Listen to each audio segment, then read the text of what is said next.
Suivez le journal avec STM Transport Voyageurs. Une nouvelle façon de voyager.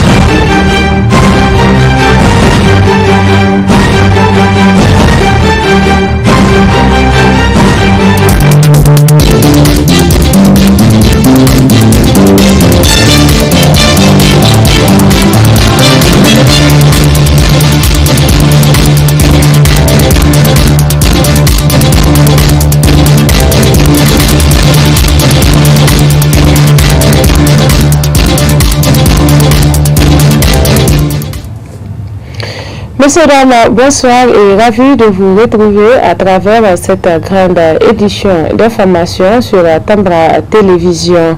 Première réunion officielle ce matin au ministère des Finances au titre de l'année 2021 du comité de pilotage du programme des réformes de la gestion des finances publiques. Cette réunion a été dirigée par le ministre des Finances et plusieurs partenaires techniques et financiers. Compte rendu, Zainab Gagara. Après 3 mois de mise en œuvre du programme de réforme de gestion des finances publiques par le gouvernement à travers le ministère de Finances, le ministre de Finances réunit en ce jour 8 septembre 2021 tous les partenaires techniques et financiers dans le but de consolider les acquis du programme d'action ainsi que les défaillances à corriger dans le programme antérieur, dont 76,1% ont été réalisés. Le ministre de Finances est revenu aussi sur les objectifs visés à travers le plan d'action de la stratégie de réforme de la gestion des finances publiques du Niger 2021-2025. L'objectif global de cette stratégie est d'établir un système de gestion des finances publiques performant et transparent, orienté vers le résultat et conforme aux standards internationaux, notamment aux critères recommandés par le secrétariat d'IPEFA. Ainsi, pour ce nouveau programme, la vision stratégique retenue est qu'à l'horizon 2025, le Niger dispose d'un système de gestion des finances publiques efficace et transparent, conforme aux normes internationales en la matière et constitue un levier pour l'accélération de la lutte contre la pauvreté. La mise à jour de la modernisation des finances publiques s'inscrit dans une dynamique stratégique dont l'objectif consiste à consolider les acquis enregistrés par le pays en matière d'assainissement budgétaire et de bonne gestion des finances publiques et à approfondir les réformes à travers la mise en œuvre progressive des directives de gestion des finances publiques au sein de l'UEMOA. Présent à cette occasion, la représentante de la Banque mondiale se réjouit de la validation de ce programme par le gouvernement. Comme vous savez, le programme de réforme de gestion des finances publiques, c'est un programme que nous accompagnons à travers des opérations, des financements et assistance technique assez importants. Nous avons, comme vous savez, le programme de renforcement des capacités de délivrance des services qui joue un rôle très important dans la mise en œuvre de différentes réformes au niveau du gouvernement, dans la préparation budgétaire, la mise en œuvre des programmes et des plans d'investissement public. Et je pense qu'avec cette nouvelle stratégie 2021-2025, qui est aussi très ambitieuse, nous allons continuer à vous accompagner dans ce sens et coordonner notre action ensemble en tant que PTF pour assurer sa réussite et vous accompagner de notre mieux. Prenant la parole à son tour, le chef délégué de l'Union européenne félicite l'accompagnement du gouvernement dans cette procédure. Ce sont des documents très importants, et pas seulement parce qu'il s'agit des critères de caissement de l'appui budgétaire européen. En effet, sans gestion saine et efficace des recettes publiques comme des dépenses publiques, les efforts au niveau sectoriel et en termes de développement ne pourront pas atteindre leurs résultats. Aussi, c'est l'occasion pour moi ici de féliciter les autorités pour ce travail essentiel et l'accompagnement qui leur a été apporté par la Banque mondiale. Ayant reçu le document il y a moins de 48 heures, Nous sommes impatients de découvrir la présentation qui nous en sera faite à ce jour et sont friands d'en savoir plus sur son processus d'élaboration et les parties prenantes qui ont été associées. Notons que malgré que le programme d'action des années antérieures réalisé à hauteur de 76,1%, dont 268 sur 352, le Niger continue de faire face aux défis économiques et sociaux qui méritent une attention stratégique pour leur consolidation à travers la réalisation du plan d'action 2021-2025. De son côté, la clinique Wangari de Niamey a organisé une collecte de sang au profit du Centre national de transfusion sanguine afin de venir en aide aux patients en besoin. C'était ce matin en présence de nos reporters Ramatou Oumarou et Abdelmoumouni Abdraman. Plusieurs patients nécessitent la transfusion sanguine. Il s'agit généralement des situations d'anémie qui se posent et dans lesquelles peuvent se retrouver les femmes enceintes, les drépanocytaires, les accidentés ou simplement ceux qui souffrent d'anémie chronique. À Niamey, les besoins se font sentir. La pénurie de sang se fait de plus en plus ressentir dans les hôpitaux et c'est l'occasion pour la clinique Wangari d'organiser cette séance de collecte de dons de sang au niveau de la CNTS. Nous avons beaucoup d'enfants drépanocytaires pour lesquels le sang est incontournable. Ailleurs, vous savez que les accidentés, les femmes qui accouchent en perdant beaucoup de sang, sont des cas concrets pour lesquels on a besoin de sang. Et le sang, malheureusement, contrairement aux produits pharmaceutiques, il ne se vend pas, il ne se fabrique pas. Il faut forcément que quelqu'un accepte de donner son sang pour sauver une vie. Et c'est toute la difficulté qu'il y a. Au regard des besoins, il y a toujours un déficit qui est là. Cette activité humanitaire est vivement saluée par les responsables du CNTS. On l'apprécie très bien, hein, parce qu'elle nous permet d'avoir quelques poches, n'est-ce pas? Et tout ça en cette période de pic de palu là, et où les donneurs se font rares. Donc vraiment on l'apprécie beaucoup. Et la communauté nigérienne n'a qu'à leur emboîter le pas. Vraiment parce que c'est une belle initiative. Si tout le monde pouvait organiser des collectes de cette manière-là, vraiment ça allait servir beaucoup. Et certains malades atteints de palu, il faut les transfuser. Or maintenant c'est les vacances. C'était les élèves qu'on avait comme donneurs volontaires. Maintenant, les écoles sont fermées. Donc, vraiment, c'est un appel vibrant qu'on fait à l'endroit de la population de Niamey. Il faut qu'ils se mobilisent pour le don de sang. Parce que les malades en ont besoin. Vraiment, les banques sont vides. La banque de sang, elle est vraiment vide. Il faut que la population nigérienne du Niamey le sache. Notons qu'un don de sang est un processus par lequel un donneur est volontaire pour se voir prélever du sang qui sera gardé dans une banque de sang avant de transfuser le sang à une personne malade. Enfin, le coordinateur de la clinique Wangari a lancé un appel à la population de venir massivement donner un peu de ce liquide précieux qu'est le sang, car donner son sang, c'est sauver une vie. Autre aspect de cette édition, ouverture cet après-midi au Centre culturel américain de la compétition Stark Tank destinée aux femmes entrepreneurs du Niger. Une activité qui a enregistré la présence de plusieurs jeunes femmes entrepreneurs. Alouma Massani, Ibrahim Kantama. Cette compétition Shark Tank, destinée aux femmes entrepreneurs du Niger, a vu la participation de plusieurs jeunes femmes entrepreneurs et de groupements de femmes émergentes au Niger. L'objectif de celle-ci est de découvrir le meilleur projet de développement et les activités génératrices de revenus menées par ces dernières.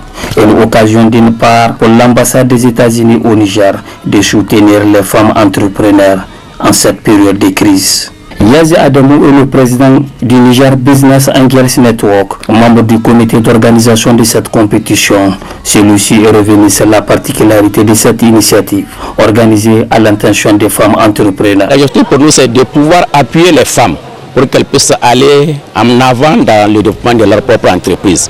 Nous sommes conscients que nous ne pouvons pas donner de l'argent cash à toutes les femmes de façon gratuite de maison en maison, mais il faut qu'elles prouvent quelque chose. Donc elles prouvent un concept. Qu'est-ce qu'elles font, pourquoi elles le font, et de la sorte, les gens vont décider de voir comment est-ce qu'elles peuvent investir. Nous le faisons pour réellement motiver la population ou les Nigériens qui ont réellement du cash, qui ne savent pas où investir. Souvent les gens sont un peu chiches dans ces pays, mais nous le faisons pour dire que ces femmes ont besoin d'investissement et c'est l'occasion de pouvoir investir en elles, de faire confiance qu'elles décollent, qu'elles développent leurs produits. Le Covid a vu la limite de tout ce que nous importons.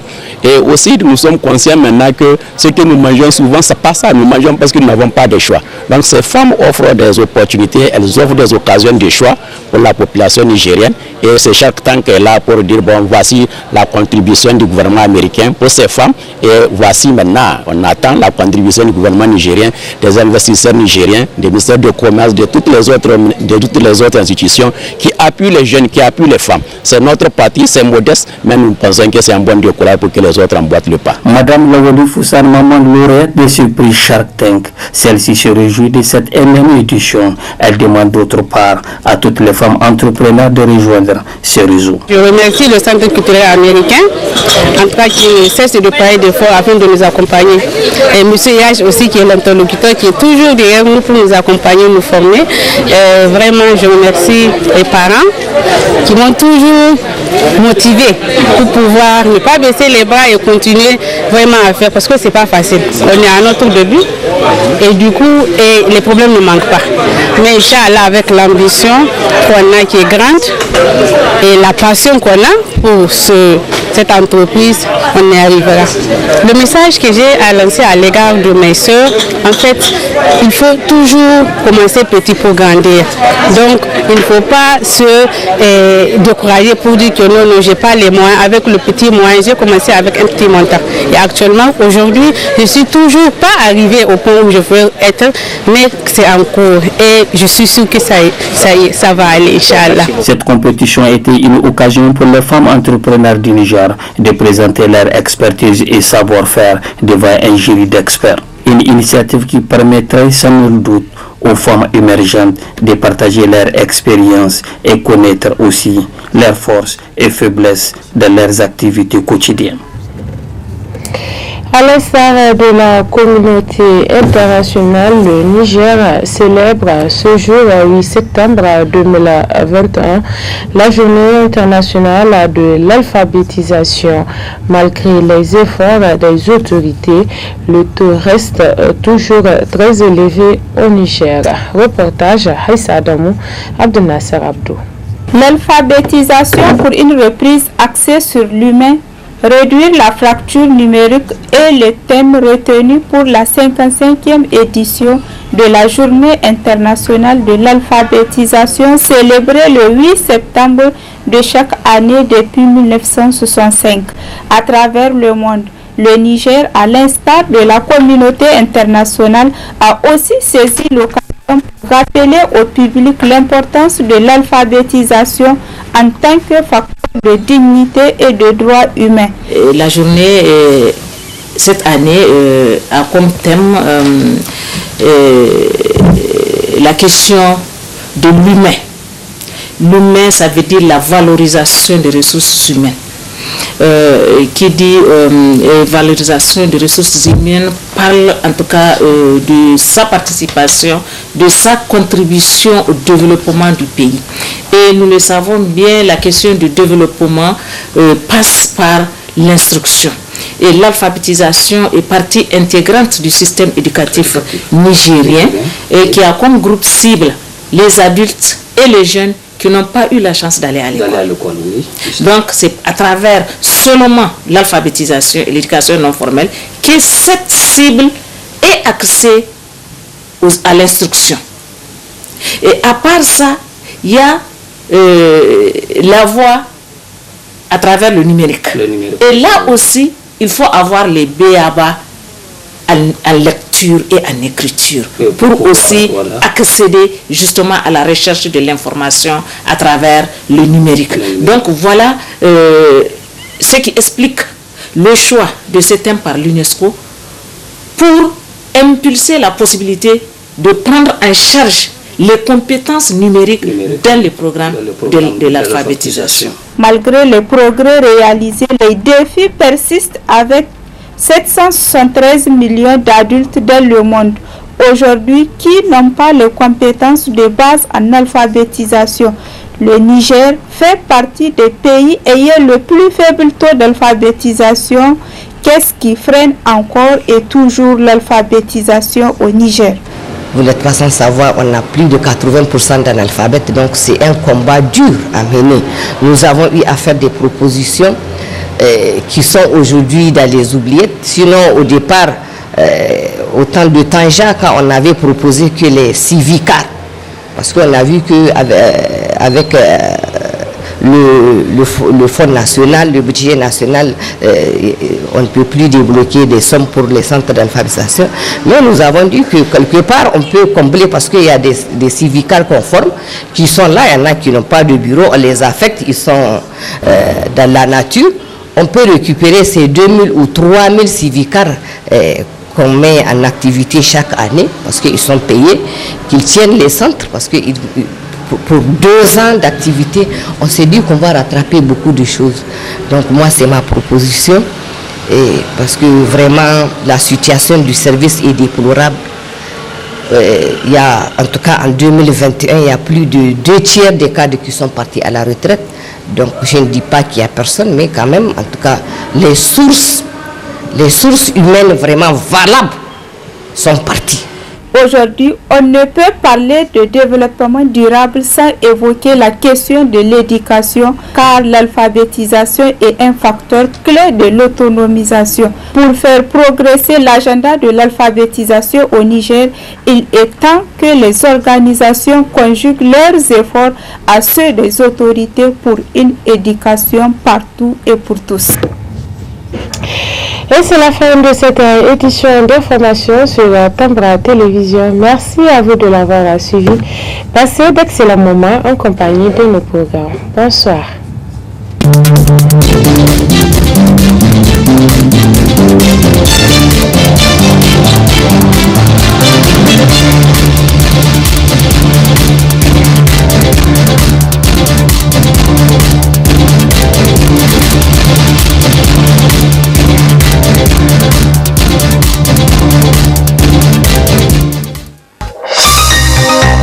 Ce journal vous a été présenté par STM Transport Voyageurs.